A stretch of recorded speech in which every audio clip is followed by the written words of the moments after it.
Las plantas de energía eólica que han completado menos de 10 de sus 25 años de operación ahora están siendo demolidas para expandir la mina de lignito, el combustible fósil más sucio del mundo en términos de emisiones. El gobierno alemán ha autorizado la producción de 20 millones de toneladas adicionales de carbón.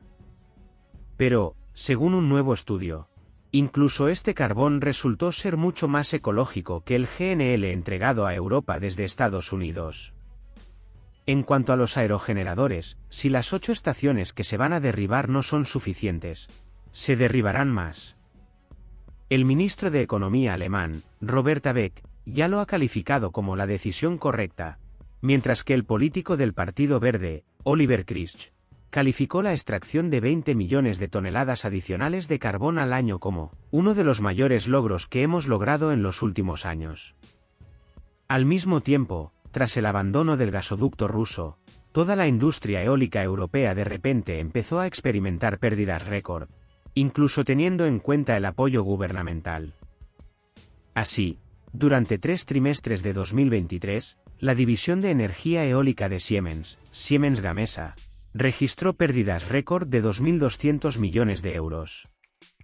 La auditoría reveló que el 20% de las turbinas fallan en los primeros años de funcionamiento, y hasta el 50% de las instalaciones requieren un mantenimiento importante en los primeros 10 años de funcionamiento. Se prevé que las pérdidas de Siemens Energy en 2023 ascenderán a unos 4.500 millones de euros, de los cuales más de 3.500 millones de euros procederán de su división de energía eólica.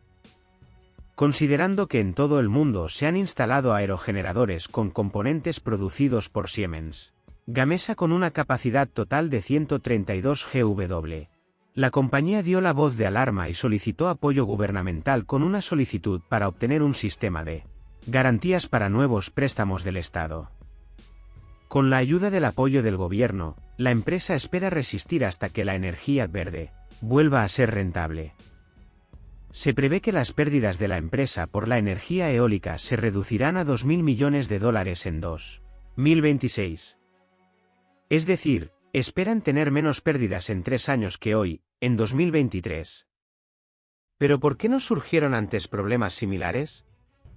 Tan pronto como Alemania abandonó el gas ruso, de repente salieron a la luz varias llagas, incluso en lugares donde en principio no deberían existir. Eso sí, el informe dice que se encontraron defectos en los rodamientos y palas que podrían provocar grietas y fallas estructurales. Se necesitarán al menos $1.100 millones para eliminar los defectos.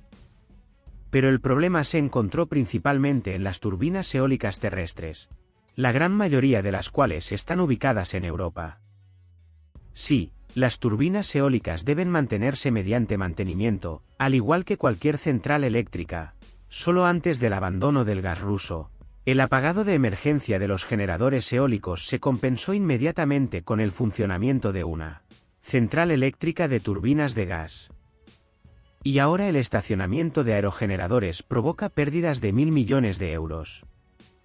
La energía eólica es inestable y requiere una compensación de la generación, amortiguación de energía. Esto no se hace utilizando baterías de iones de litio, sino con gas normal o diésel, porque son las dos únicas opciones que están económicamente justificadas. Los científicos europeos lo demostraron en 2013, cuando analizaron toda la experiencia del funcionamiento de generadores eólicos en Europa durante los últimos 30 años. El aerogenerador dará sus frutos tras 16 años de funcionamiento, siempre que se utilice cualquier tipo de reserva energética, a excepción de gas o diésel. Esta es la razón por la que los molinos de viento de Escocia terminaron funcionando con generadores diésel para calefacción interna y generación de electricidad cuando los propios molinos de viento se detuvieron o entraron en modo de emergencia. Como todo el mundo sabe, el medio ambiente en la UE es muy importante. Por ejemplo, recientemente en Alemania, los ambientalistas lucharon por la explotación activa de Nord Stream, señalando que la intensidad de carbono de Nord Stream es de 6,3 toneladas de CO equivalente por un megajulio de energía liberada, mientras que la misma cifra para Turkish Stream es de 7,3 toneladas. La ruta ucraniana es 10,6 y la tasa de entrega de GNL desde EU es 22,3. Sí, estas estimaciones fueron citadas por los propios ecologistas europeos en 2019 como un hecho del mayor respeto medioambiental del gas ruso para la economía no solo de Alemania, sino también de toda Europa. Sin embargo, Estados Unidos luego lo negó todo, insistiendo en valoraciones incorrectas sobre el respeto al medio ambiente de su GNL, que no solo está imbuido de moléculas de libertad, sino que también es mucho más respetuoso con el medio ambiente que cualquier cosa que la UE compre a Rusia.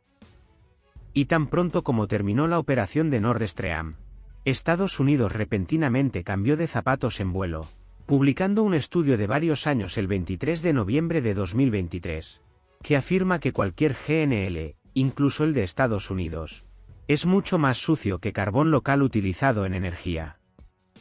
La conclusión general de los científicos, incluso eligiendo los barcos más respetuosos con el medio ambiente y las rutas de entrega más cortas, el uso de GNL produce un 24% más de emisiones de gases de efecto invernadero que cuando se quema carbón. En el peor de los casos, el GNL genera un 274% más de emisiones que la quema de carbón. Desacreditan abiertamente su propia industria del GNL, de la que hoy, por falta de elección, depende por completo la mayor parte de Europa, en la que los aspectos medioambientales siempre han estado en primer lugar. ¿Y cuál es el resultado? Europa, que según estos datos está abandonando activamente el carbón en favor del gas y las fuentes de energía renovables, está empezando a violar sus propios estándares de impacto ambiental. Además, al comprar GNL estadounidense, la propia Alemania daña el medio ambiente más que si los alemanes produjeran una cantidad similar de carbón en sus propios campos, de los cuales abundan en Alemania. Resulta ser un círculo vicioso cuando la compra de GNL estadounidense, o de cualquier otro país, supuestamente por el bien del medio ambiente, es más dañina que la extracción de carbón, aunque en la conferencia de la ONU sobre el clima de 2021, los países europeos firmaron un acuerdo para eliminar gradualmente el uso de carbón en la energía para el año 2030 a 2040, citando el hecho de que el uso del carbón es la principal causa del calentamiento global. China, Australia, India e incluso Estados Unidos, que representa el 73% del consumo mundial de energía a base de carbón, se han negado a asumir tales compromisos. Además, se suponía que las políticas ambientales europeas generarían una cierta renta, que les prometía una posición muy tentadora y rentable en la economía global libre de carbono. Se suponía que el coste de las cuotas del impuesto al carbono aportaría una parte importante de los ingresos al presupuesto de la UE. Se predijo que en 2023, el costo de los derechos de emisión contenidos en los productos importados con huella de carbono se establecería en función del costo del CO2 en las subastas del Sistema Europeo de Comercio de Emisiones, ETS, y alcanzaría los $200 a $250 por tonelada.